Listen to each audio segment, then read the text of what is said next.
کہ اشغلوا علیکم ولکن اشغلوا انفسکم بالذکر والتضرع کی اکفیکم، کہ تم اللہ تبارک و تعالیٰ کے ذکر میں مشغول ہو جانا، تم اللہ تبارک و تعالیٰ کی طرف رجوع کر لینا، اللہ تبارک و تعالیٰ کے سامنے توبہ کر لینا۔ جب تم اللہ کی طرف رجوع کرو گے تو پھر اللہ تبارک و تعالیٰ تمہارے حالات بدل دے گا، حالات میں تبدیلی آ جائے گی، حالات اچھے ہو جائیں گے۔ تو سب سے پہلا کام یہ ہے کہ میں اور آپ رجوع اللہ کرے، اللہ کی جانب رجوع ہو جائے۔ بسم اللہ الرحمن الرحیم، الحمدللہ وحدہ والصلاة والسلام علی من لا نبی بعدہ وعلی آلہ واصحابہ وبارک وسلم تسلیما کثیرا کثیرا، اما بعد فقد قال اللہ تبارک وتعالی فی القرآن المجید، اعوذ باللہ من الشیطان الرجیم، بسم اللہ الرحمن الرحیم، وَلَنَبْلُوَنَّكُمْ بِشَيْءٍ مِّنَ الْخَوْفِ وَالْجُوعِ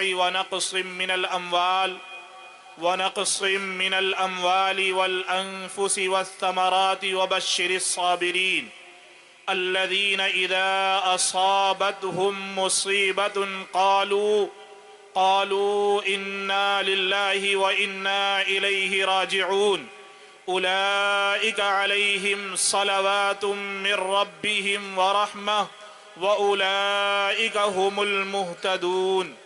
صدق اللہ العظیم۔ سبحان ربک رب العزت عما یصفون وسلام علی المرسلین والحمد للہ رب العالمین۔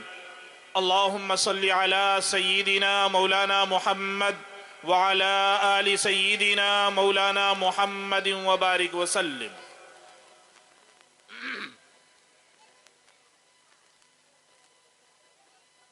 اس وقت پورا عالم اسلام اور خصوصاً ہندوستانی مسلمان ایک ایسے آزمائشی دور سے گزر رہا ہے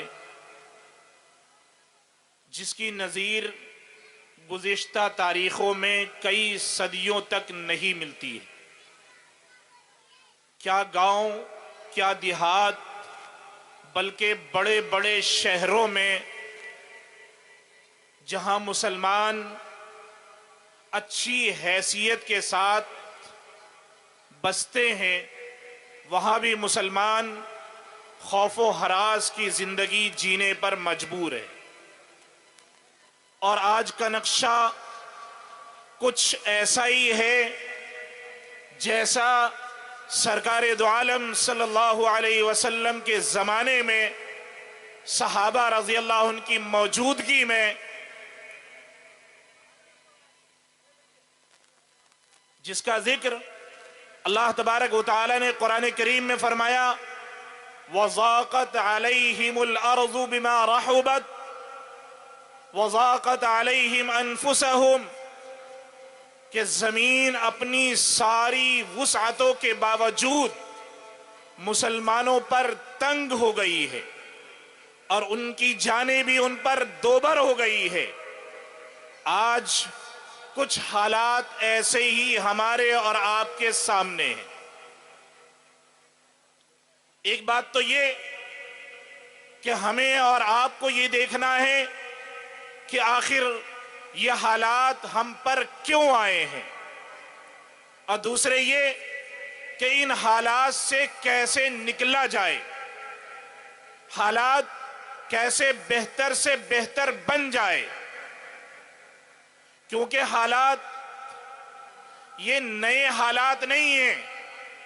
جس وقت اللہ کے رسول صلی اللہ علیہ وسلم کوہ صفا کی چوٹی پر کھڑے ہو کر آپ نے اعلان کیا، قولوا لا الہ الا اللہ تفلحوا، اے لوگو لا الہ الا اللہ کہہ لو کامیاب ہو جاؤ گے، یہ حالات اسی وقت آ گئے تھے اور وہی حالات آج بھی ہے۔ لیکن میرے بھائی، جیسے اللہ کے رسول صلی اللہ علیہ وسلم اور اللہ کے رسول صلی اللہ علیہ وسلم کے اصحاب نے اللہ کے رسول صلی اللہ علیہ وسلم نے حالات کا مقابلہ کیا ہے اور حالات کو اللہ کے رسول علیہ الصلوۃ والسلام نے بدلا ہے۔ آج ضرورت اس بات کی ہے کہ ہم اور آپ بھی وہی کام کریں جو کام اللہ کے رسول اور صحابہ رضی اللہ عنہ نے کر کے دکھایا تھا، جس کی وجہ سے حالات بدلے تھے۔ صرف حالات کی تسبیح پڑھنے سے کچھ نہیں ہوگا۔ آج ہمارا معاملہ یہ ہے کہ ہم جہاں کہیں پر بھی بیٹھتے ہیں حالات کا شکوہ تو کرتے ہیں کہ جی آج حالات خراب ہے، مسلمان مارے جا رہے ہیں، مسلمان پیٹے جا رہے ہیں، مسلمانوں کی مسجدیں محفوظ نہیں ہیں، مسلمانوں کے مکاتب محفوظ نہیں ہیں، مسلمانوں کے مدارس محفوظ نہیں ہیں۔ میرے بھائی، میں اور آپ شکوہ تو کرتے ہیں، لیکن یہ حالات کیسے بہتر بنائے جائے اس کے تدارک کے لیے میں اور آپ کچھ نہیں کر رہے ہیں، صرف محض زبانی شکوے ہیں۔ اور یاد رکھیے، صرف شکوہ کرنے سے کچھ نہیں ہوگا۔ جب تک ہم خود حالات کو بدلنے کی فکر نہیں کریں گے اس وقت تک حالات نہیں بدلیں گے۔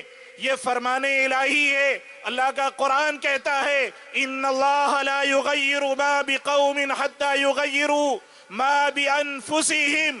اللہ تبارک و تعالی اس وقت تک کسی قوم کی حالت کو نہیں بدلتے، اس وقت کسی جماعت کو نہیں بدلتے، اس وقت تک کسی افراد کو نہیں بدلتے جب تک کہ وہ افراد، وہ قوم اور وہ لوگ اپنے آپ کو بدلنے کی فکر نہ کر لے۔ تو میں اور آپ جب تک اپنے آپ کو بدلنے کی فکر نہیں کریں گے میرے بھائی، حالات کے صرف ہم شکوے کرتے رہیں، حالات بدلنے والے نہیں ہیں۔ میں آپ سے ایک سوال کرتا ہوں، آپ اس کا جواب دیں۔ اگر آپ کے پیٹ میں درد ہو جائے یا آپ کو بخار ہو یا آپ کے سر میں درد ہو تو آپ کسی کے پاس بیٹھ کر یوں کہہ دے کہ جی میرے سر میں درد ہے یا مجھے بخار ہے یا میں بیمار ہوں یا میرے پیٹ میں درد ہے؟ آپ صرف لوگوں کے پاس بیٹھ کر اس کا تذکرہ کرتے رہیں کہ جی میرے سر میں درد ہے، مجھے بخار ہے، مجھے نزلہ ہے، میرے پیٹ میں درد ہے، صرف آپ تذکرہ کرتے رہیں تو کیا آپ کی بیماری ٹھیک ہو جائے گی؟ بتائیں، بیماری ٹھیک ہو جائے گی؟ نہیں ہوگی نا۔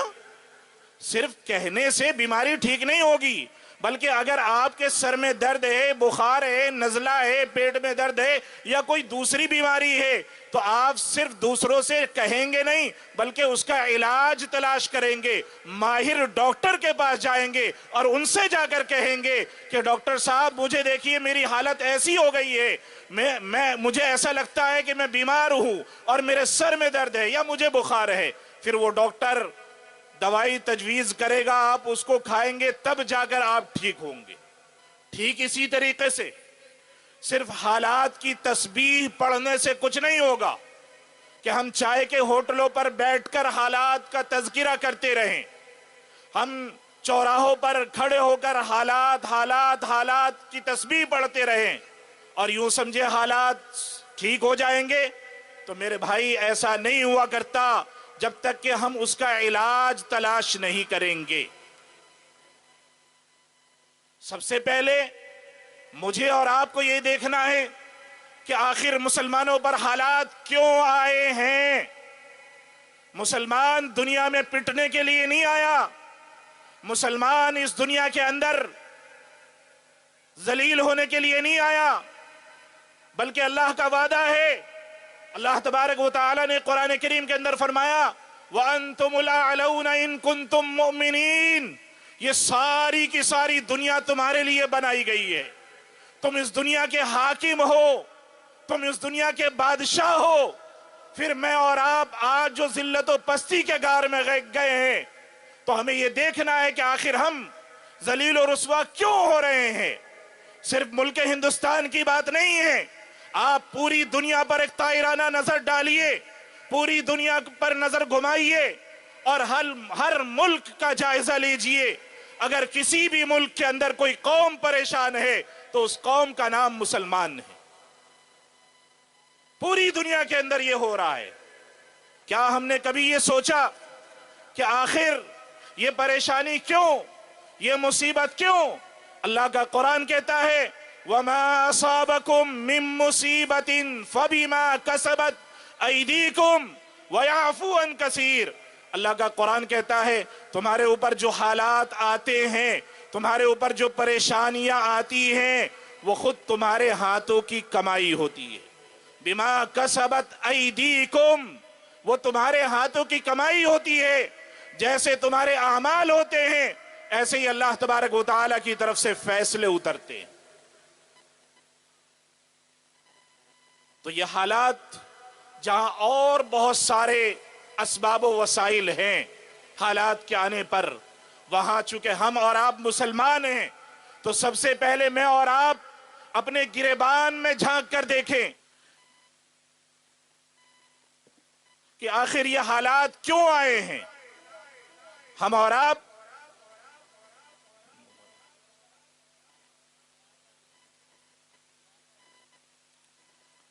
یہ دیکھیں کہ حالات کیوں آئے ہیں اور حالات کیسے بدلیں گے. دو چیزیں ہیں. حالات اس لیے آئے ہیں کہ ہمارے اعمال کا نتیجہ ہے. حالات کیسے بدلیں گے؟ حالات بدلیں گے اپنے آپ کو بدلنے کی جب ہم اور آپ فکر کریں گے.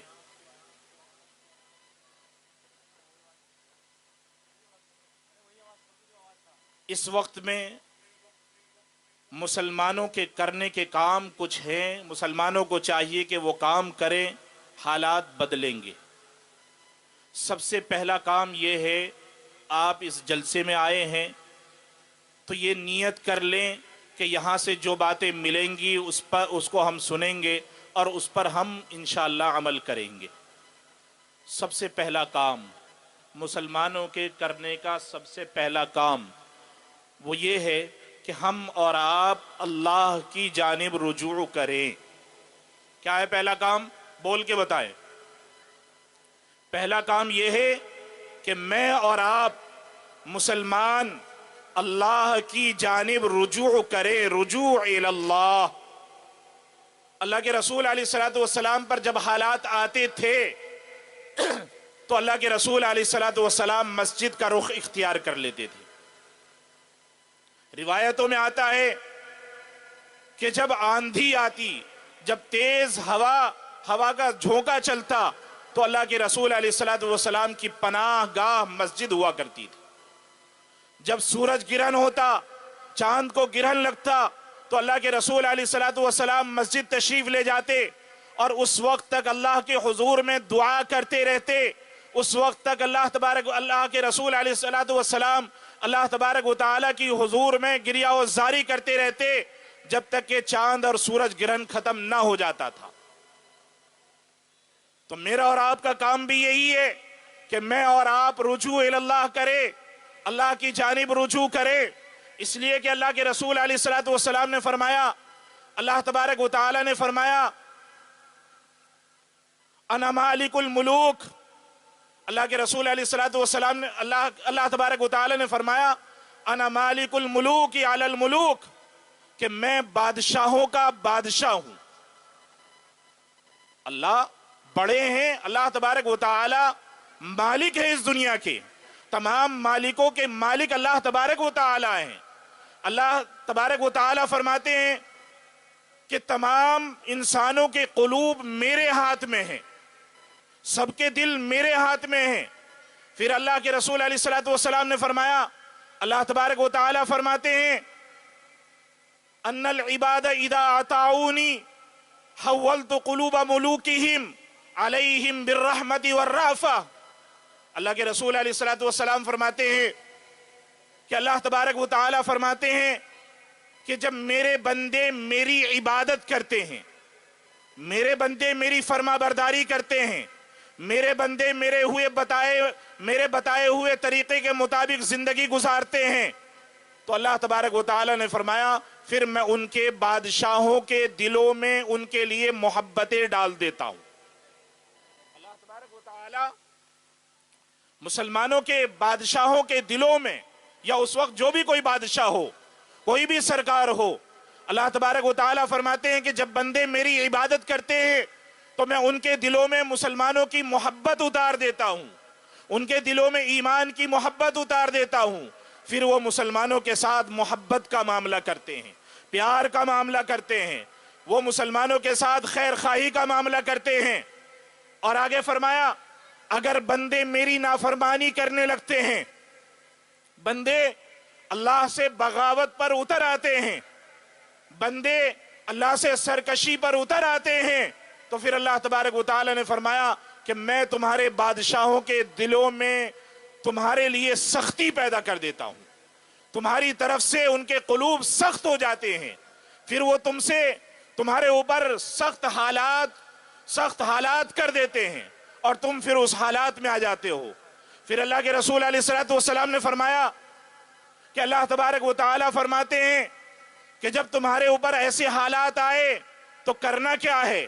اللہ تبارک و تعالی نے فرمایا کہ جب ایسے حالات آ جائیں تو صرف حالات کا شکوہ مت کرنا، صرف دوسروں کی برائی مت کرتے رہنا، صرف نیتاؤں کو برا بھلا مت کہتے رہنا، صرف دوسرے لوگوں کو الزام مت ٹھہرانے لگنا، دوسرے لوگوں پر الزام تراشی مت کرنا، بلکہ اللہ تبارک و تعالی نے فرمایا وَلَكِنِ اشْغَلُوا عَلَيْكُمْ وَلَكِنِ اشْغَلُوا أَنفُسَكُمْ بِالذِّكْرِ وَالتَّضَرُّعِ كَيْ أَكْفِيَكُمْ، کہ تم اللہ تبارک و تعالی کے ذکر میں مشغول ہو جانا، تم اللہ تبارک و تعالی کی طرف رجوع کر لینا، اللہ تبارک و تعالی کے سامنے توبہ کر لینا۔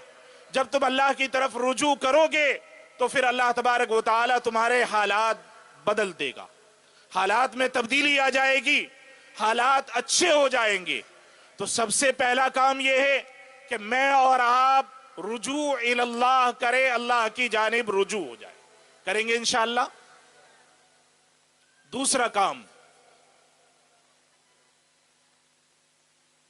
کام یہ ہے کہ میں اور آپ گناہوں سے بچیں، میں اور آپ گناہوں کو چھوڑ دیں، ہماری ظاہر بھی گناہ سے پاک ہو اور باطن بھی گناہوں سے پاک ہو۔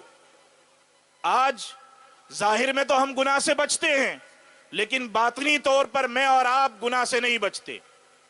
ظاہر بات ہے ہم مجمع میں ہیں، میں آپ کے سامنے بیٹھا ہوں، میں کون سا گناہ کروں گا؟ اس لیے کہ آپ موجود ہیں، میں چاہ کر بھی گناہ نہیں کر سکتا۔ آپ میرے سامنے بیٹھے ہیں، آپ چاہ کر بھی گناہ نہیں کر سکتے، اس لیے کہ میں موجود ہوں، علماء موجود ہیں، تو آپ کوشش کریں گے تب بھی گناہ نہیں کریں گے کہ مجھے دیکھنے والے موجود ہیں۔ لیکن انسان اس وقت گناہ کرتا ہے جب انسان یہ سمجھ لیتا ہے کہ اب مجھے کوئی دیکھنے والا نہیں۔ ہر انسان اپنے گریبان میں جھانک کر دیکھے، یہ جو موبائل ہے نا، موبائل یہ بڑا فتنہ ہے۔ اس موبائل کے ذریعے سے ہم متقی بھی بن سکتے ہیں، اور اس موبائل کے ذریعے سے ہم اور آپ گناہوں کے دلدل میں بھی پھنس سکتے ہیں۔ موبائل کا صحیح استعمال ہو، متقی بن جائیں گے۔ موبائل کا غلط استعمال ہوا، ہم اور آپ گناہوں کے دلدل میں پھنس جائیں گے۔ اور آج کا نوجوان، معاف کیجئے گا، نوجوان کیا، بوڑھا کیا، بچے کیا، عورتیں کیا، بچیاں کیا، کون ہے جو اس موبائل کے فتنے میں مبتلا نہیں؟ شاید بہت تھوڑے سے لوگ ایسے ہوں گے جو اس موبائل کے فتنے سے محفوظ ہوں گے، نہیں تو آج کا ہمارا پورا معاشرہ اس موبائل کے فتنے میں مبتلا ہو چکا ہے۔ جب رات کی تنہائی ہوتی ہے تو ہمارا نوجوان، چاہے وہ بچہ ہو یا بچی ہو، جب تنہائی ہو جاتی ہے اور وہ یہ سمجھ رہے ہوتے ہیں کہ مجھے کوئی نہیں دیکھ رہا ہے۔ حضرت پڑوس کے ایک بہت بڑے عالم ہیں، حضرت پیر ذوالفقار صاحب، انہوں نے لکھا ہے قرآن کریم کے حوالے سے، بڑی اچھی بات لکھی ہے کہ انسان 4 وجوہات کی بنا پر گناہ کرتا ہے۔ سب سے پہلی وجہ گناہ کرنے کی انسان کی یہ ہوتی ہے کہ انسان یہ سمجھتا ہے کہ مجھے دیکھنے والا کوئی نہیں ہے، جبھی تو گناہ کرے گا نا۔ اگر چھوٹا سا بچہ بھی موجود ہو تو وہ گناہ نہیں کرے گا۔ جب انسان یہ سمجھ لیتا ہے کہ مجھے دیکھنے والا کوئی نہیں ہے، کوئی مجھے نہیں دیکھ رہا ہے، تو اب وہ انسان گناہ کرتا ہے، اور وہ اس رب کو بھول جاتا ہے جو رب ایسا ہے کہ جس رب کی نظروں سے ہم ایک لمحے کے برابر بھی اوجھل نہیں ہو سکتے، ایک لمحے کے لیے بھی ہم اوجھل نہیں ہو سکتے۔ ان ربک لبالمرصاد، قرآن کریم میں اللہ تبارک و تعالی نے فرمایا، بندو تم یہ سمجھتے ہو کہ تمہیں کوئی دیکھنے والا نہیں ہے؟ ان ربک لبالمرصاد، تیرا رب تیری گھات میں لگا ہوا ہے، جیسے ایک شکاری شکار کرنے کے لیے نکلتا ہے۔